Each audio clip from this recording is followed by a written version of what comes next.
Dan Brookman used to do a lot of work with Revolution. Yeah. Roy and Neil, who own Mission Mars, also own Revolution. And we at the time were using MailChimp, and I was like, there's got to be a better solution to this. Yeah. Roy and Neil said, go and meet Dan, he's the data man. Yeah. And I met Dan, and I was like, I came back and I was like, we need this product. Yeah. It integrates with our booking systems, our Wi-Fi, our EPOS.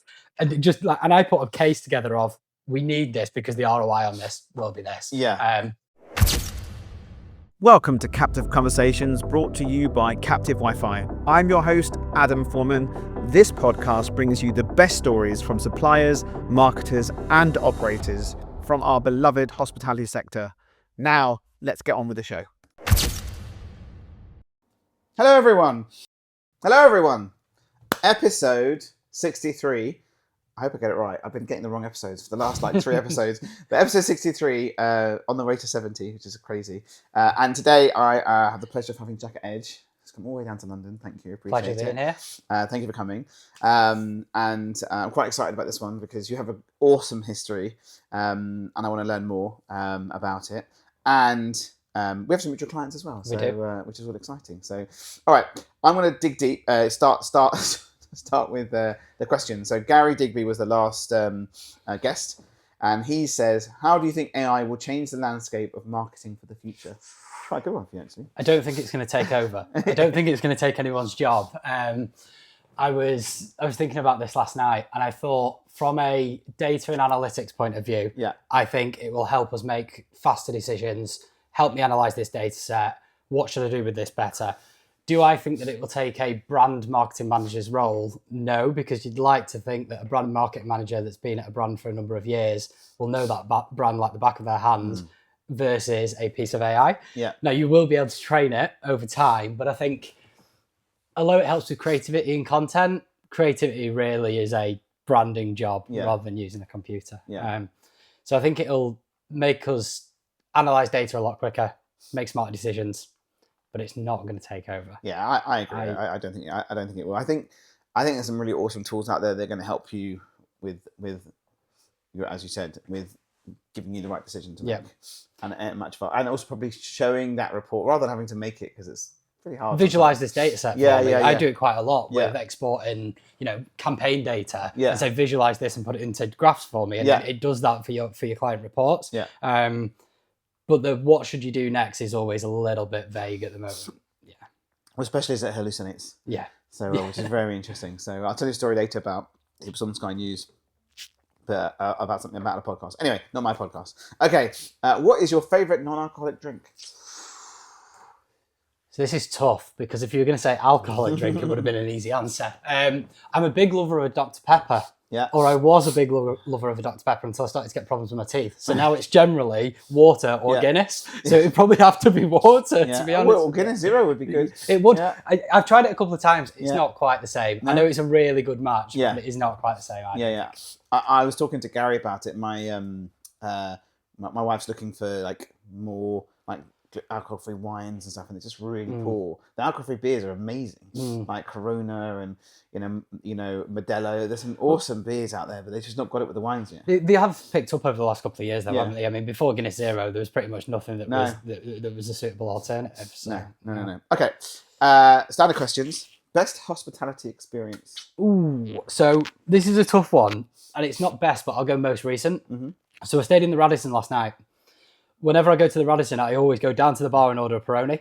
Got into the room, checked in at about 5 o'clock yesterday, got into the room, and there was a note that said, here's a beer on us, and it was a bottle of Peroni. And that, for me, that's nice.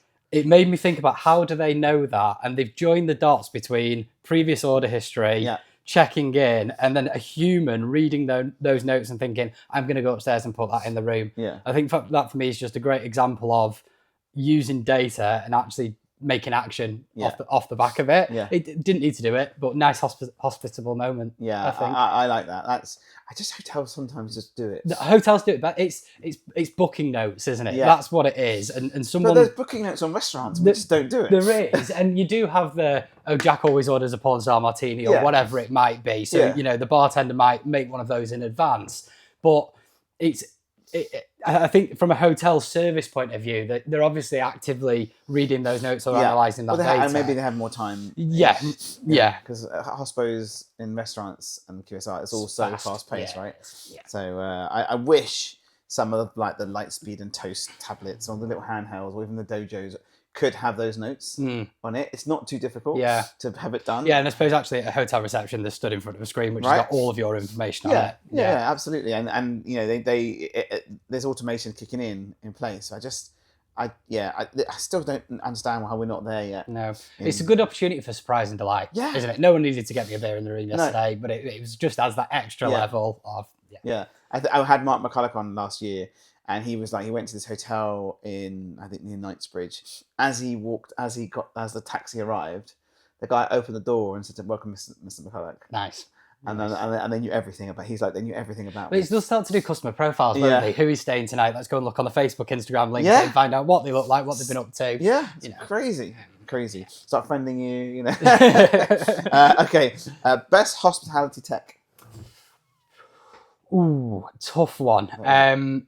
You can do two if you wish. I'm going to do two. Yeah. I'm a big lover of airship. Yeah. There's no way we were going to get through this conversation without talking about airships. I'm sure we'll come on to that in more depth shortly. Recently, we started doing a lot more work with GuestWise. I think GuestWise is a fantastic addition to that tech stack to analyze your data and start converting more of your guests that you're dropping off, that the CRMs aren't currently having access to things like website data or paid social data. GuestWise is almost sitting in the middle of CRM, website, paid social, booking system, and just giving you that unified view. The one thing I like about some of the stuff they do is you can send an email for a birthday, and their little JavaScript widget that sits on your page can customize a landing page. So when you hit it, you know, you can either do, you got 10 days left, or it's smarter journeys, isn't it? If you know that you've sent somebody. How do they know when I click the link? It's the website. You know, it's weird. It's just freaks you out. It's personalization though, isn't it? It's you go through to the website. It's Jack. It's your birthday. Next days. There's a voucher in your inbox. Done. Yeah. I do like the technology that they've built behind it. It is pretty clever. So okay, I'll give you that. Okay, we're gonna go back in time. It's like from the very beginning. I generally ask the question of, did you work in hospo before, or did you even work in like a bar or pub, or like when you were young? My first job was a bartender job at Factory 251 in Manchester, which if anyone's from Manchester will know it because it is the student nightclub. 99p entry, 99p drinks, carnage. The best job I've ever had. I was there for 2 or 3 years while I was at uni, and that's where I fell in love with hospitality. It's not quite hospitality because it is get them in, get them drunk, get them back out again. Yes. But that's where I fell in love with the industry, really. I then graduated, begged the owners, Tokyo Industries, to say, can you give me a marketing job? I've got a degree in marketing. Can we work something out here? And it stemmed from there, really. So worked at Tokyo Industries for a couple of years as their self-made half digital. Did they have someone before? There wasn't really a marketing team. And back then it was, they had flyers out on the streets and that kind of stuff. But it was like, we don't even have a website. Let's build a website. Let's list the events on the website. Let's get them on Fatsoma, Skiddle, you know, all of those kind of listing events. And back then, good old Skiddle, Jesus. Be careful what I say, but it was like, we had loads of data. It was the Wild West. Weren't sure where it came from, but we'll just mass send emails out to everybody we can. Yeah, of course. But you'd have the girls on clipboards just getting email addresses down the queue, right? Literally. Or it's like, we've got this data from one of the other nightclubs. Let's talk to them about this. And it was, for me, it was about trying to make smarter decisions about what to do with that. Don't send a mass email to 200,000 people across the country. Let's send it to 20,000 people that have given an email address to someone on the street on a clipboard. Right? So then it is more relevant. So I spent the first couple of years there. So that's a big learning curve. It was. Going from uni, thinking of theory and, you know, just a bit of practical, going into a business that had really nothing. It didn't really have anything and kind of put the foundations in, if you like. They were the best years of my life because I was almost voluntarily still working on the bar at the same time because I was like, this is what I love. I then got to about 22, 23 and it's like, kind of need to grow up a little bit now.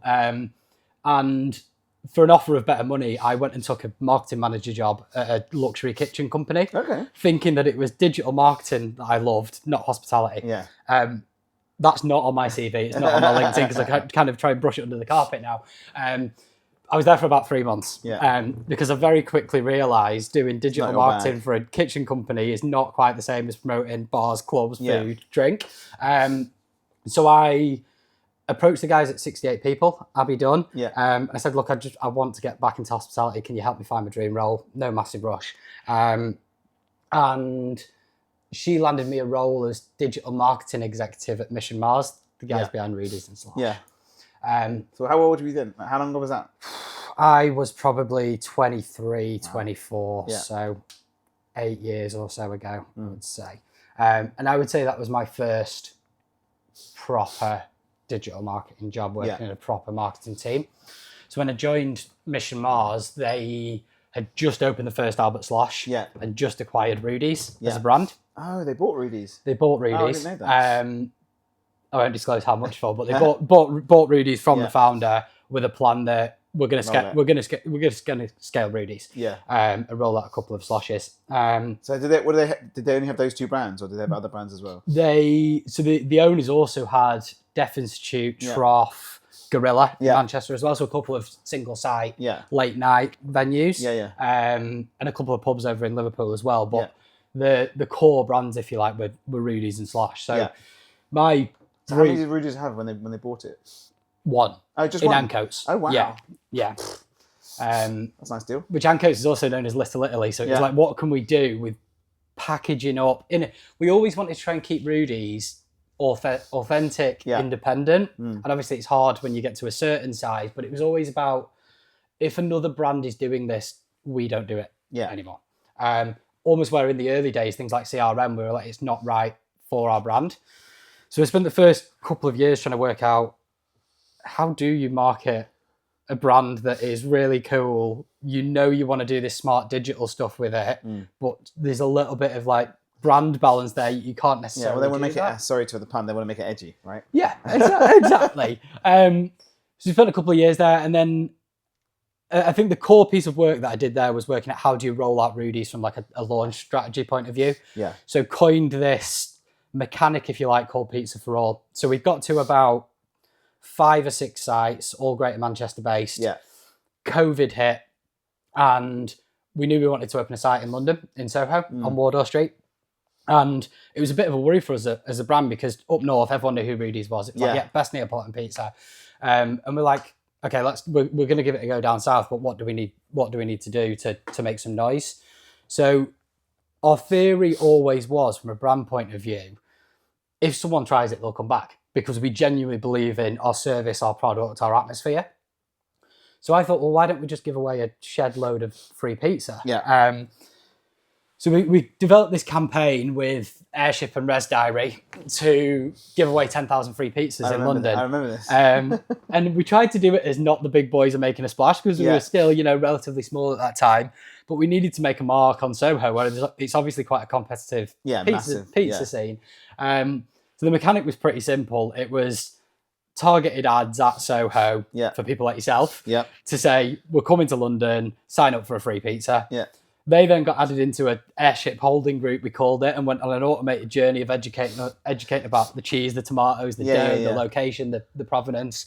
And then on that day, we called it Glastonbury, or Pizza Release Day. So we had all of these like 12,000 sign-ups in a holding group. And then it was like on sale day. And we basically emailed all of them to say, booking slots are now live. It's time to convert into a free Res Diary booking, if you like. And that's how we controlled the flow. On that first day, we crashed Res Diary. Got banned from Stripe because we did too many card authentication requests, because we had 12,000 users trying to book a table. And we thought, well, if it's a free booking, we need to have some sort of guarantee that they are going to come. So we just took a pre-auth on a card. So we took down Res Diary, crashed, website went down, got banned by Stripe. But we converted 12,000 of those sign-ups into like 6,000 bookings spaced out over the first 6 weeks. That's mental. The bit we did next was we did a lot of work with data insight with Feed It Back, now 125, But actually, for those free bookings, what we wanted to do was not send them a feed it back link. Yeah. Was to send them a TripAdvisor link instead. Ooh. The idea being that if they've had a free pizza, Yeah. they're more than likely going to give us a higher rated review. So we sent those 7,000 users the TripAdvisor link. But were you doing little feedbacks after the free pizza anyway? Like a little piece of paper. So we had QR code from server, Yeah. and we had 24 hours after booking, leave us your feedback. Yeah. But we pushed all of that to TripAdvisor instead of feed it back because, we always want the insight when we open a site, but actually we want to make a mark on London. That was the objective. Rudy's went to number 47 of the best restaurants in London within the first 2 weeks. Wow. We were ranking higher than like the Ned, and we were like, this is crazy. We're a £7 Neapolitan pizza place. The beauty of that campaign was it's all well and good giving away 10,000 pizzas, going to the top of TripAdvisor. Yeah. But it was actually, can we prove that they come back? So using airship proof of presence, we worked out 3 months after opening, we worked out that 34%, 35% of people had returned for a paid visit within the first 3 months. And we were like, great, does it? Golden. So that became the launch mechanic for Rudy's for the next, there was 26 sites when I left. So between site 8 and site 26, it was Pizza for All. We changed the name a couple of times, Pizza for All, Pizza for Everyone, Pizza for the People. Trying to work out, I remember Pizza for the People. Trying to work out our positioning. The idea was pretty simple. It was collect data, give someone free stuff, get them in, team give them a fantastic experience, collect the feedback, try and make a mark on TripAdvisor. So why was it TripAdvisor and not Google, out of interest? In the latter openings that we did do Google. Okay. But I think particularly for Soho, why TripAdvisor is because there were 17,000 restaurants on TripAdvisor. Yeah. A lot of them, when you filtered for pizza, were people like Pizza Pilgrims. Yeah. And we're like, we want to make our mark I get that. on TripAdvisor. And also you get lots of foreigners coming in. This was 5-6 years ago where TripAdvisor as a platform was more prominent than it is now. I was on LinkedIn last week, and a colleague of mine was having an interesting conversation with someone else saying that an American guy was saying that TripAdvisor is still their number one. Really? And I was like, it is in the States though, isn't it? But well, it was Yelp. Right, and then Yelp's not so big anymore, so I don't know. But even from a discovery point of view, it's changed. Like, you don't go on TripAdvisor when you go to a new city to find where to go, or even Google Business or Google Places. You're going on TikTok. Yeah. You're searching 100%. Best burger in or whatever. It's all changed. It's all changed. So discoverability's changed, but then it was how do we make our mark on those 17,000 restaurants? So we coined that mechanic, used it for the rest of the 26. At the same time, rolled out a couple of Albert Sloshes, so Birmingham, Liverpool. I left just before we opened in London. Yeah, I'm glad they took that one because the Rainforest Cafe was so bad. I remember looking around that site just as we signed it, and it was great. There were gorillas in there, trees. Yeah, and it was like, the worst experience I've ever had. Should we keep them? And that build, I wasn't there for most of it, but that build was a nightmare because to try and get a rip-out team there on Shaftesbury Avenue, where I think they were only allowed to park up between 4 a.m. and 4:45 a.m. and it was, get everything in, and then you've got another 24 hours to wait before you can do it again. It's crazy. That is crazy. It was. I mean, I went there once. Right. Many. I'd never been. But looking around the site was enough for me. The gorillas and just the store, and it was just.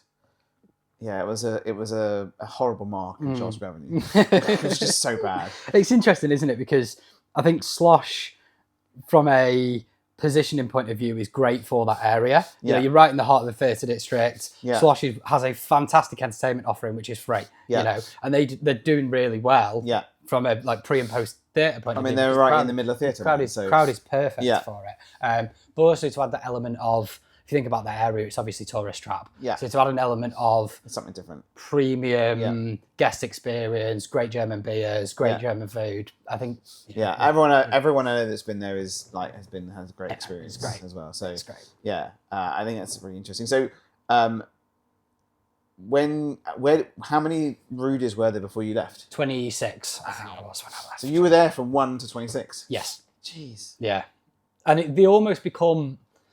We got to about 12 and we kind of had to do a brand repositioning project because our ethos was always we're an independent pizzeria, but ultimately you're not when you've got 12 sites. it was then just about how do we remain as true to our values of we just want everyone to enjoy authentic Neapolitan pizza as possible. But certainly as we grew 10 sites plus, that data piece that we really didn't want to touch at the start became ever more important because you're collecting all of this data from, we never used to do bookings. Yeah. Or we never used to do delivery. Or during COVID, we were like, shit, what are we going to do? We had no outside areas. We didn't do delivery because we believed we wanted people to enjoy our product in site. So we very quickly turned on delivery. Yeah. But we did. What was that like? Because finding the right packaging, pizzas getting slided in. Crazy. It must have been crazy. And then when you've got delivery drivers that then pick up the pizza and put it sideways in the bag, and you're just there crying and going, we've got all of this passion and love for getting a pizza out to one of our customers during COVID, and they come and go like that, and you know it's going to be a slop at the bottom of the box. Oh gosh. But we launched pizza in the post, which a lot of people did similar things. Dishoom, I think, did a really good job of that during COVID. We launched pizza in the post. And I did a gluten-free pizza in the post for my kid and my youngest. And the website looked great. Yeah. And it arrived and it was this Shah base. Right. With it was the worst thing ever. And I was like, I emailed them going, this is nothing like their website. It was like some of the other ones do gluten-free pizzas in the post. But she saw my eldest do one, and it was proper dough and everything else, and she got hers, and she opened it and was like... But it's interesting, isn't it? Because Pizza Pilgrims went down the do-it-yourself at home route. You know, dough balls, ingredients, frying pan pizza. Oh, you did actually... yours. Yours was awesome. Yeah, so it was an actual pizza, just vac-packed. We did half-baked, vac-packed, finish off at home. Yeah, with you did. love. I think I remember you messaging on the group saying, there's a deal on at the moment if anyone wants to try it. Buy 4, get 6. Yeah, I got 2 lots. Well, and then my little, we used a little microwave here, which is an oven as well. And it cooked really well. Well, it was crazy. I was shocked. The product was amazing. Yeah. And actually they're still doing it today, and they've got their own fulfillment centre in Manchester in the back of one of the pizzerias. But it was crazy because I think that time for the industry, the brands that are doing really well now pivoted. They went, what are we going to do next? And I built a Shopify website in the back of the director's car on the way to look at one of the other sites, to get a beer garden or whatever it might be. And we launched it, and we didn't think about fulfillment because I was kind of doing that IT role, but I'm a digital marketeer. I'm not, I don't claim to be yourself and the team. So we launched a Shopify site, and I basically had it so that when somebody ordered, it fired the order into a Google Sheet. Okay. And the team that were making the pizzas would have access to the Google Sheet. But we didn't think about delivery dates. What if someone orders more than 2 different types of... It was carnage. Yeah. It blew up, went really well, and we took a step back and we're like, let's just turn it off for a week or so. Yeah. And then we integrated ShipStation and DPD. So, doing it properly. Yeah. Like. Everyone had to do it as quick as possible. I had Gemma from Honest ages ago on, and she was telling me that when she was at Hawksmoor with their delivery, the team were all in, basically putting everything in boxes, and then someone went along and put the wrong labels on everything. Thankfully, someone realised, and they had to open all of them back up again. Well, we had the same thing of, you then had a DPD printer firing out labels when you click, print all my orders for the day. How do you match up? Because we're not a fulfillment business, we're a hospitality business. How do you match up that row of labels to the pizza that you've just made? It was crazy. It was an experience. But it was obviously a decimating time for the industry, but for me, that was where you had to innovate or die, basically. And I think the brands that are doing really well today did some really good stuff during COVID. So some really good projects at Rudy's, from Pizza in the Post, Deliveroo, a lot of CRM work with the guys at Airship. Did you have to, for the delivery piece, did you have to think about the packaging and change packaging slightly? I did from a branding point of view, because when we did it initially, it was brown box. Yeah. But then we're like, actually, no, we're more than this as a brand. If we're sending out this many pizzas, we want them branded, And all you need to do is walk around Manchester and you see these orange pizza boxes now everywhere, and it's a great brand touch point. I think the biggest issue with packaging was riders, to be totally honest with you. It's not your classic burger and chips in a bag, your McDonald's delivery. It was a pizza box. It feels like you need a set of instructions on the top of the driver. Well, we actually had instructions for the customer. Oh, nice. Because 20 minutes travel time after being in so preheat your oven to 180, throw it in for another 2 minutes, and then it'd be a perfect pizza. But the bake at home pizzas that we did through the post, I had stacks of them in my freezer. I was basically just living on them during COVID. They were fantastic. They were really. I was surprised because when it came, I thought it was pizza in the post, like everyone else does, right? And these packed pizzas just arrived, and I was like, this doesn't make any sense. But then obviously the guide and everything else. Yeah, very clever. It's good, and they're still doing it. Yeah. Now. Yeah. I don't know how volume is, to be totally honest with you, but it's a fantastic product, and it's a great addition to people that genuinely want to enjoy it at home. Yeah, you know, with the kids. It's easy. I can attest. It was easy. Like, we just shoved it in, and then people were happy. And it's a better quality pizza than going to buy something from Tesco or whatever. Yeah, 100%. 100%. Okay, so we get to the end of Mission Mars. Yep. And then what was did you know that you wanted to set up your own thing, or no? Where were you at the end? So, actually, let's before that, because we haven't really touched on it. How did you find Airship? Because I know we're going to talk about it anyway. Where did that start? Because it'd be interesting. It's an interesting story. So Dan Brookman used to do a lot of work with Revolution. Yeah. Roy and Neil, who own Mission Mars, also own Revolution. And we at the time were using MailChimp, and I was like, there's got to be a better solution to this. Yeah. Roy and Neil said, go and meet Dan, he's the data man. Yeah. And I met Dan, and I was like, I came back and I was like, we need this product. Yeah. You know, it integrates with our booking systems, our Wi-Fi, our EPOS, and and I put a case together of, we need this because the ROI on this will be this. Yeah. So it was a half an hour meeting with Dan, and then I almost became Dan's salesman trying to sell it internally. And I was like, I just need this kit. Yeah. Because currently we've got a huge list in MailChimp, but we're not able to really do anything with it. And were you doing reservations back then or not? We just turned on reservations. Yeah. But then for Rudy's, because it was primarily walk-in based, we were looking at, well, what data can we collect while we, tell someone to wait at the bar. So it was like mobile number. Well, let's get mobile number into Airship as well and do SMS confirmations, SMS follow-up, etc. Yeah.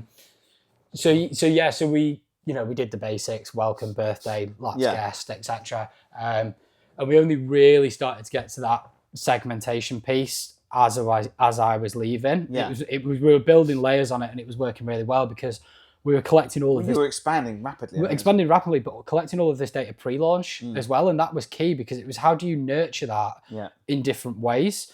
If someone signed up pre-launch and they visited, you're going to want to take them on a different journey from someone who signed up pre-launch and never visited because they never got the chance to claim their pizza or just didn't turn up. Yeah. So you're going to want to take people on different journeys, and I think that's a big challenge as well. People don't understand. Not everyone understands the journey patterns, right? It's so difficult. And Kate, who works with me now, did this. We had Post-it notes all along the wall in the office of what are all the possible different touch points and journeys that a Rudy's customer could come on based on where they join database. Yeah. If it's via Wi-Fi and they've made a booking, if it's via Wi-Fi and they haven't made a booking, Yeah. have they placed an order via Deliveroo? Have they previously been a bake at home customer? And that's where we had, 16 different journeys within Airship that, even on the basis of, you join the database by signing up on the Wi-Fi in the site, if we can attribute that you have never been a Pizza in the Post customer, then we're going to want to take you on a journey to educate you about Pizza in the Post. Yeah. But if we know that you have, okay, we might want to talk to you about Pizza in the Post to invoke another order, but we're not going to educate you on that level because we know that you've had it before. And then looking at things like order frequency. If you're ordering it every 2 weeks for the kids and the family, your messaging is going to be different. You'll always order on a bank holiday or whatever it might be. So we layered on like these 16 different potential routes that a customer could go on, and they all had different trees that they could split off on. And that was really cool because then what we were doing was we were driving digital revenue for these because you could attribute any sales from Airship to Pizza in the Post. You could look at Deliveroo, you could look at direct bookings off the back of it, and with Airship, obviously, proof of presence was a key one for us. So it was always difficult because I'd say CRM never really had a place in the boardroom. Yeah. But once you could demonstrate that instead of just having you can show value. X 100,000 users on a list, but you can demonstrate that X amount of visit the venue connected to the Wi-Fi, whatever it might be, and they wouldn't have or might not have unless they went on that journey. That's when we really started to get buy-in from the board. Yeah. Well, they get to see the value. And you can really show. I hate the word ROI. It's just horrible when people just plop it in. But it's not about. I don't even think it's about ROI because Airship as a platform is cheap, right? it's about, can you show that it's about justifying marketing efforts as well. I think that we were then able to justify, we need a digital marketing exec in the team that sits under me because we're doing this much. But imagine if we had 45 hours a week spending on this to make, optimize the journeys or whatever it might be. So we really started to do some really cool data stuff towards the back end. I think where I got to with Rudy's and Slosh, and I say factory was the best job I ever had, working on the bar selling 99p drinks, pissed all the time. But actually it was working with those guys at Mission Mars. The team were fantastic. Yeah. Well, I guess it's you probably learned a lot. I learned so much. I went from 23, 24-year-old lad going out all the time to coming in under a fantastic sales and marketing director, learning so much from the leadership team that, Roy and Neil have been in the industry for decades, literally. And that's where I learned so much about marketing, so much about the industry, and almost had to teach myself digital because there was no one else in the team doing digital. So I was, spending time with Dan Brookman at Airship to learn what are other people in the industry doing and how do we apply that to our product. I would still be there today, but I got to the point where I felt like I'd been there and done it. Yeah. I'd built a fantastic team around me, and I was going out too much on the basis. I genuinely, on the basis that I know I can come in tomorrow with a stinking hangover, and the team will still do a fantastic job. Yeah. If you think about all the stuff that we did in the first 3 years, it was, we need to think about how do you position Rudy's as a brand? What do we do with CRM? What's our booking journey look like? All of that stuff.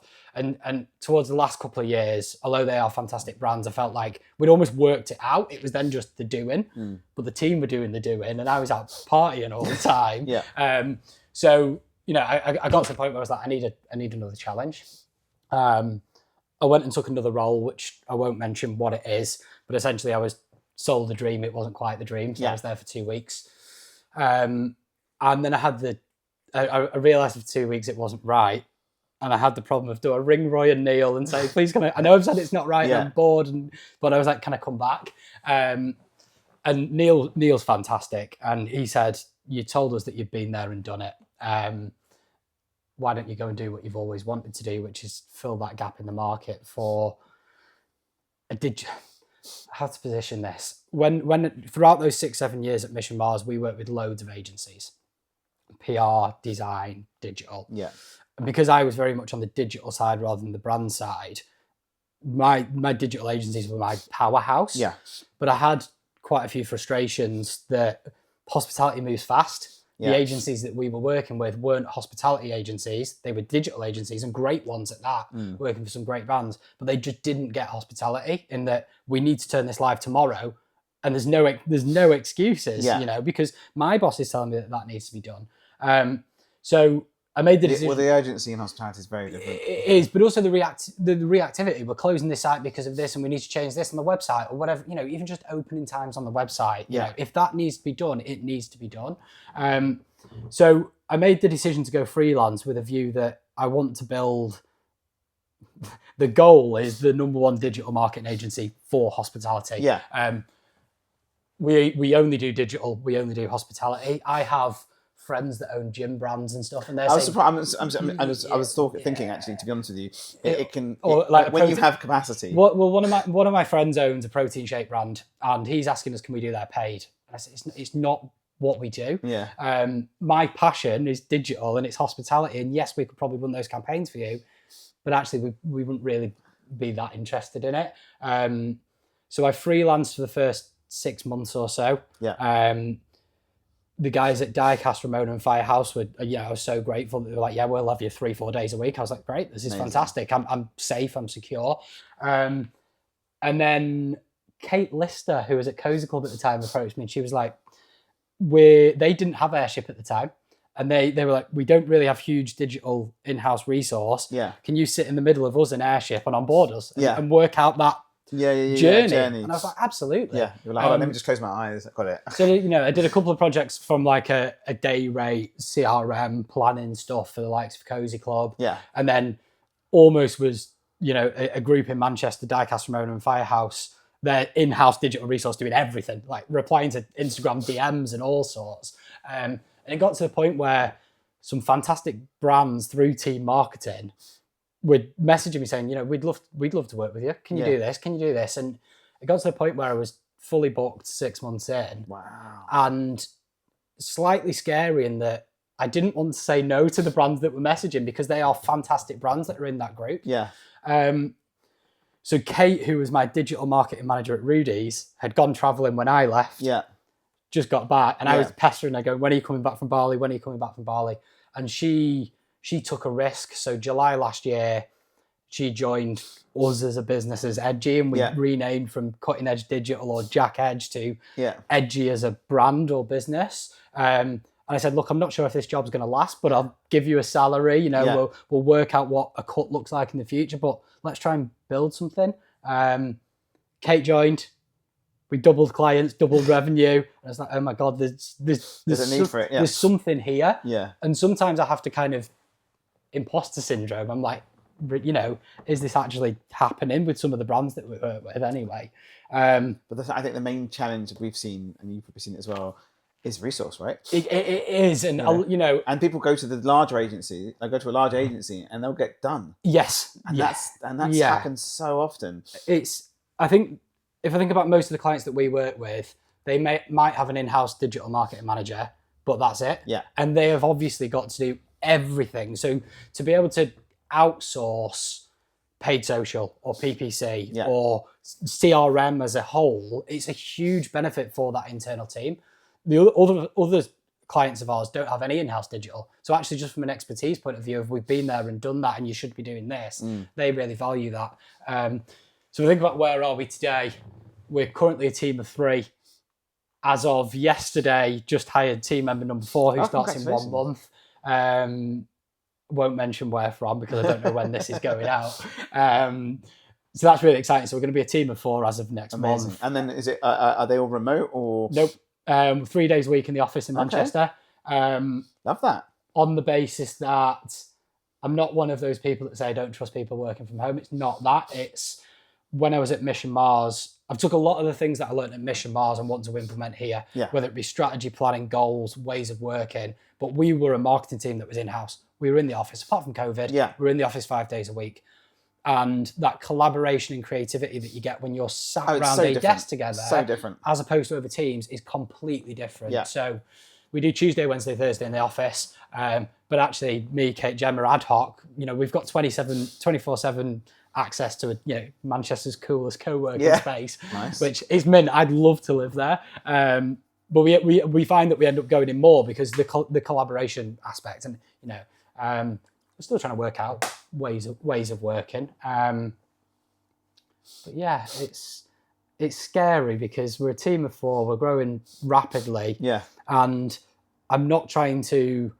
And it's organic. It's not about. It's also not about profit. So I've not once done any outreach, right? Of we need some work. It's organic through LinkedIn, network, referrals, team marketing. If you think about our client base, 60-70% has got to have come from team marketing. That's awesome. It's a fantastic resource. Group, I mean, listen, before COVID, no one wants to talk to each other. Yeah. Everyone was very much like, how was your sales? No one said anything.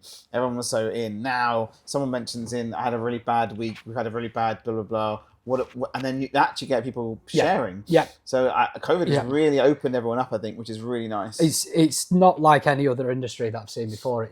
You're essentially helping competitors on how to do data strategy better, or what tools should you use for analysis of paid social campaigns, or whatever it might be. And I think the nice mix of operators, suppliers in that group is really good, because the knowledge that you get from people like yourself in that group for a smaller operator is fantastic.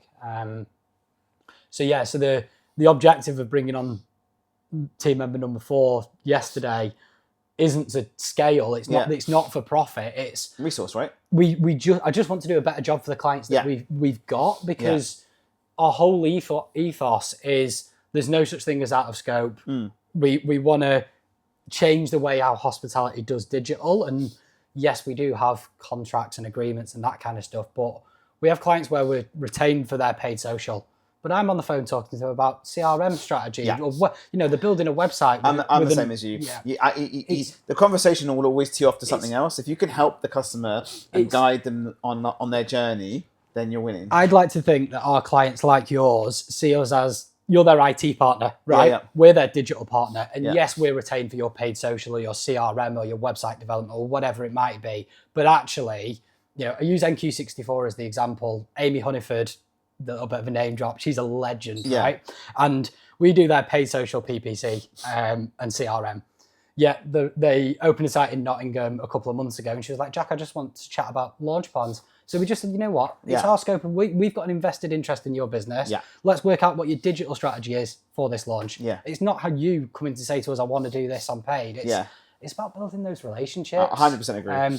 It's really weird because obviously there's Captive, great, and I have the IT side, which is also really good.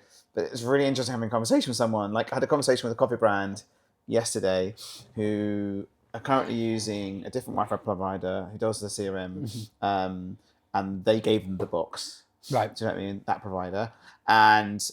But there's a missing link between buying and a gift voucher to this. And I'm like, my brain's going, I can fix this for you. This isn't an issue. I can totally fix it. Where are you going? What do you do? Let's have a chat. We'll do the Wi-Fi first, if you like. But let me help you with your CRM journey. Yeah. Because you currently are in a really bad position. And he goes, there's like 4 different areas and nothing's next to each other. Nothing's talking to each other. Yeah. And it's really common when we see that. And like you were saying, you have the conversation with the client, there's added value in there. So I don't give them my wife always says, don't give your gold, right? So you give your gold. I used to be tell the customer everything and how to do everything. Yeah. And then they'll just go off and do their own thing, which is not really what you want. You want to be able to do it for them. So I do a little bit of the giving the gold, showing the value. Well, we were with a client yesterday to talk about paid social and PPC, right? And that conversation then stemmed to Christmas and all that stuff, but then CRM. And they just mentioned they're having a problem with their CRM. So we spent an hour just talking about what's your tech stack, what Wi-Fi have you got, what tills have you got, what do you want to be doing in the next few years? And there wasn't one moment in my brain yesterday where I thought this might lead to a CRM retainer, whatever it might be. It was just about having a helpful conversation that is out of scope, but actually you're there digital. It will end up being. You're there. You're going to now help them choose what tech stack should they have. Yeah. And I'm not of the viewpoint that we should charge our time for that. It's let's just help you work that out. Yeah. And if a CRM retainer comes off the back of it, fantastic. Yeah. No, I agree. Because they want to work with us. Yeah. But also, as I said, so I had a client of mine back 2 years ago the owner called me, Adam, I've just spent 10 grand on something called Meta. And I was like, what do you mean? He goes, so he got like an external ex-health club guy to do his paid ads. And he's basically put Facebook ads in and Instagram and mainly Facebook. And he's given him these reports and he goes, Adam, I don't know. I know what's happened. He's basically spent 10K and nothing's happened. He goes, he's telling me on my reports that we're getting more reservations than we did last year, but I've looked at reservations and we're not. He's telling me that I'm doing really well and the sales are probably roughly the same as last year. I said to him, whatever you do, just stop. Stop it.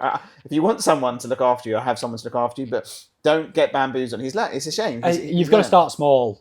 And then scale. So the amount of people that come to me and say, I want to spend 20 grand a month on paid. And I'm like, what are you spending currently? 0. Like, let's spend 500 quid. Let's not spend 20 grand yet. And that's refreshing. I think, because we'd rather grow together, right? Our pricing structure is based on the amount of... You want an A/B test as well, right? Exactly. So and it's not cookie cutter of what works for one client that works for the other, even if we've got 2 clients that are quite similar and what works for one brand does not work for the other brand. Whether it be content, audiences, targeting, it is completely different. So it's always for us, start small, test, scale, and then I know you say you hate the word ROI, but I think one of the bits that annoys me is when keep going.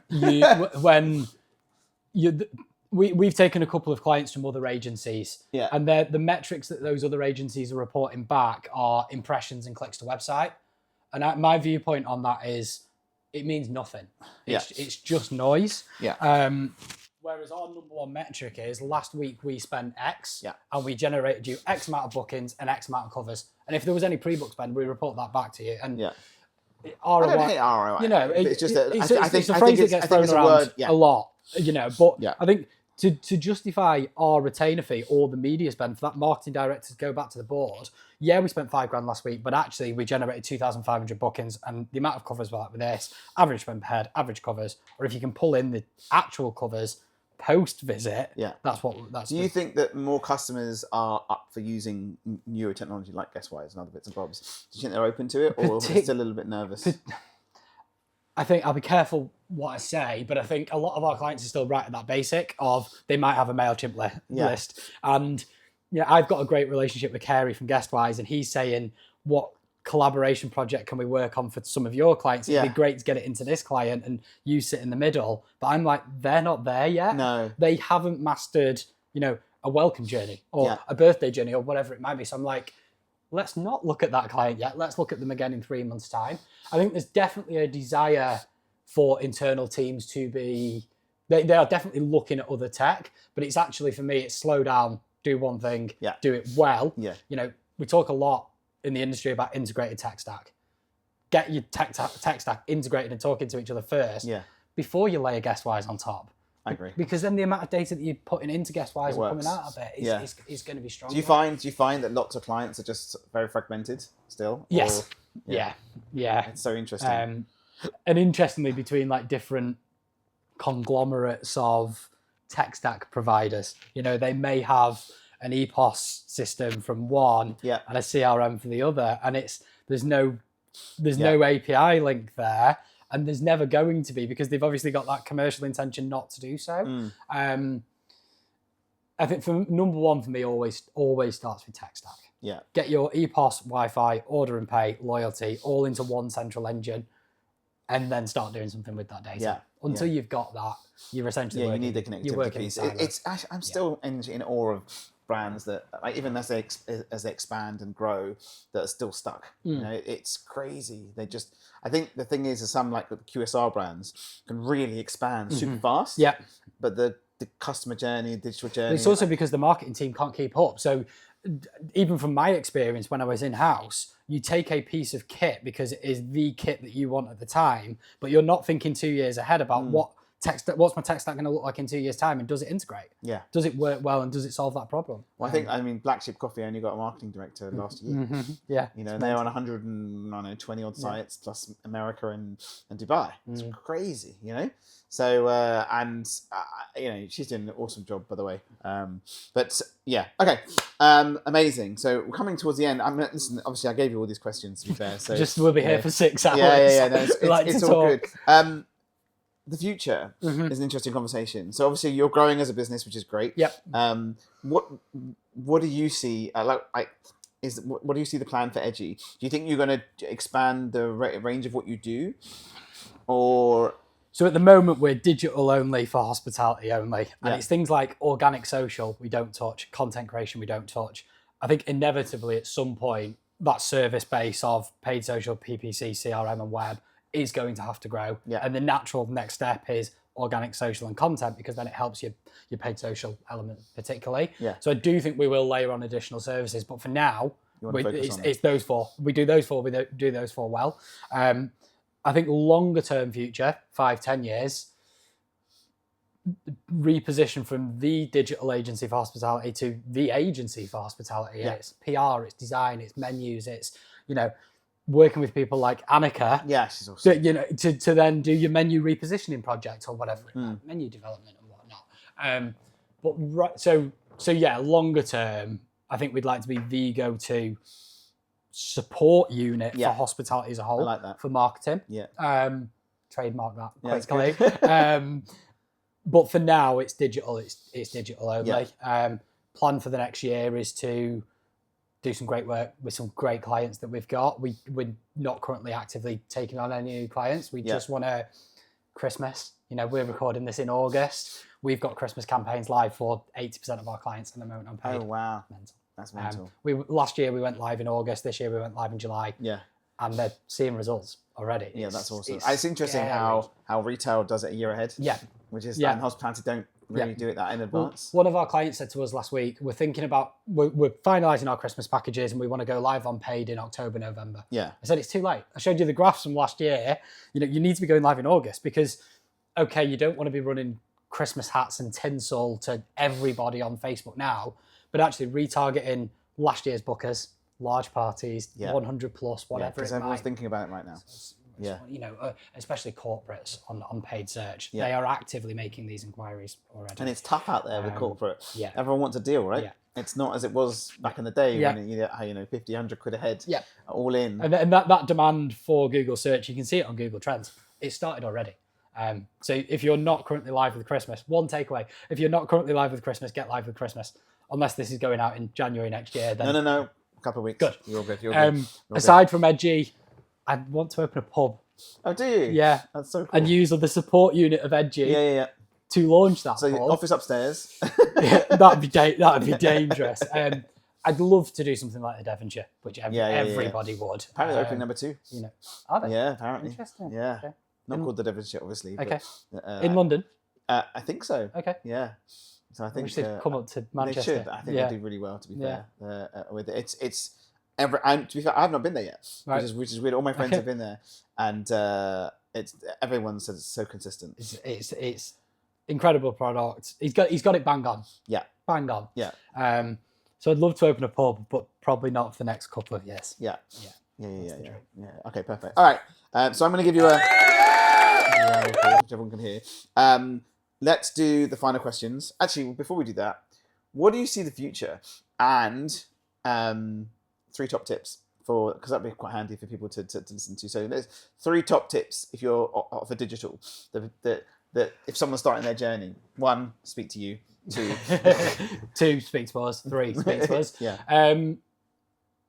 3 top tips for marketeers currently in hospitality. Yeah.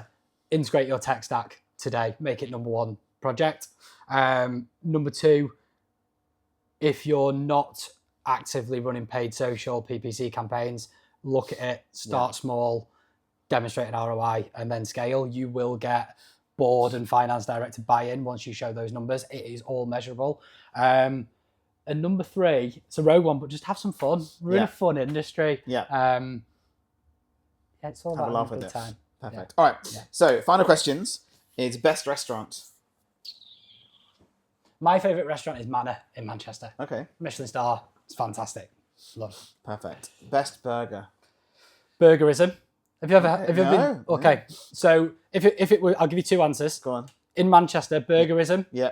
In Salford, drive up, order on the app. Yeah. They bring it out to your car. You eat it in the car. Oh. Incredible product. Oh, sorry, fantastic. Is it normal patty, smash? Or... It's smash double patties. Yeah. So their double. Yeah. It's called their double is actually quad.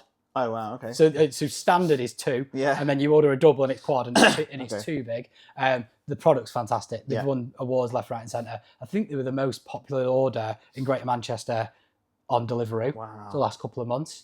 The product is amazing. If it was in London, it would be Manor at Arcade. Yeah, it's incredible. It is very good. Actually. Amazing. Yeah, amazing. It is very good. I think Arcade needs a bit of work on their tech stack. To be fair. But I've had takeaway from there as well. Actually, their tailor tarts are pretty nice. So interesting you say that for London. The Arcade. There's so many other places. That's really I don't spend enough time here though. Yeah, true. I come down once a month. Yeah. Back-to-back client meetings, things like this, and then straight back up to a burgerism. Yeah. So enough. Best hotel. Or you've really said one, but could be any. I'm a sucker for a Radisson. Through my credit card, you get VIP status. And they genuinely, they know who you are. They know what you like. Yeah. They give you the same room that you always like. And yes, it is one of the bigger chains, but it works. It works. It's got that personal level of service. Perfect. 2 questions for the next guest. If you were going to eat one thing, and you could only eat that one thing, nothing else, for the rest of your life, what would it be and why? I like that. Whether it be a product or brand or whatever it might be. And number 2, what do you think is next in terms of data in hospitality? So we all talk about CRM and tech stack and journeys, but what's next? What do we think is going to happen in 5 years' time? 5 years' time. I think allow facial recognition on GDPR. Maybe. All right, amazing. So let me give you another one. You can give everyone a wave goodbye. That camera now's working. That one broke, but we're all good. Thank you so much for coming. Thanks for having me. Thank you for coming. Amazing.